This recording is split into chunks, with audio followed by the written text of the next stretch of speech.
ნიჭიერში დღე კარგად მიდის. სულ ცოტა ხანში სცენაზე იშვიათი სანახაობა გველის. სცენაზე გასასვლელად ლერი ბექაური ემზადება. ის საქართველოში ერთადერთი მამაკაცია, ვინც აღმოსავლურ ცეკვებს პროფესიონალურ დონეზე ფლობს. მე ვარ ლერი ბექაური, აღმოსავლური ცეკვების სპეციალისტი. მთელი ჩემი ცხოვრება ეს სცენარი. მე მგონი რომ ეს ყველაფერი არის წინა ცხოვრებიდან გადმოყოლილი, იმიტომ რომ ეს არის ჩემი შინაგანი მე. ყოველი ჩემი გამოსვლა არის ჩემთვის განუმეორებელი. ანუ მე არ ვიცი იმ დროს ვინ რა რეპლიკას წარმოქმნის, ხო? ვის მოეწონება, ვის არ მოეწონება. მე ვცეკვავ ჩემთვის. და ეს უნდა შეაფასოს ხალხი.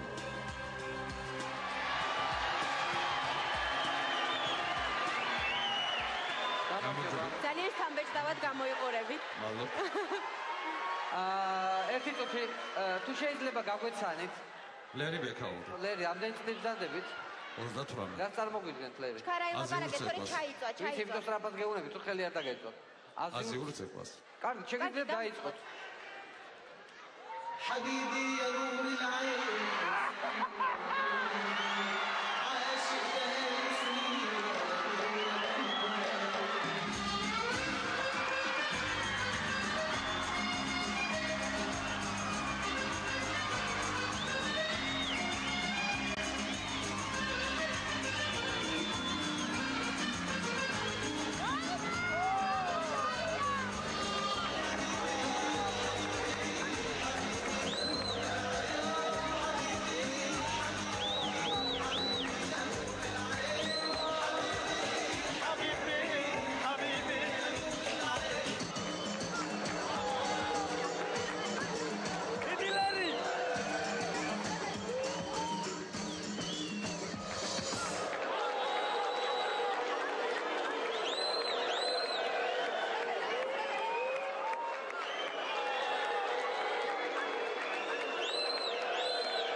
ლერი, ეს ცეკვა უფრო მიეკუთვნება ქალებს, ანუ ქალები უფრო ცეკვავენ ამ ცეკვას და ამიტომ ქალები კი ცეკვავენ, მაგრამ ამ ადამიანის ნიჭერება ზუსტად იმაშია, რომ ქალის ცეკვა არაჩვეულებრივად შეასრულა და მუცლის მოძრაობები იყო ძალიან შთამბეჭდავი. მე ძალიან მომეწონა.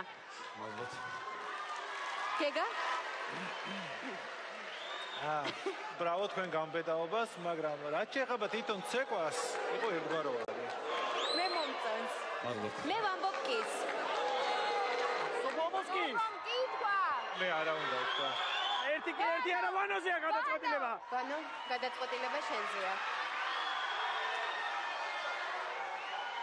ვანო მაღალიცის რაკნას.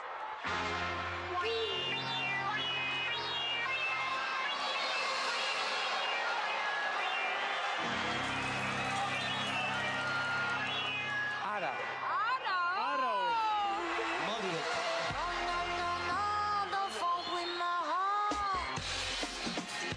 თქვენ გაქორია სამწუხაროდ ვერ გადაходით შემდეგ. კარგი რა, ესეც სად ნახავდი სხვაგან, ვანო? აღარ სადაღარ ნახავ მაგას.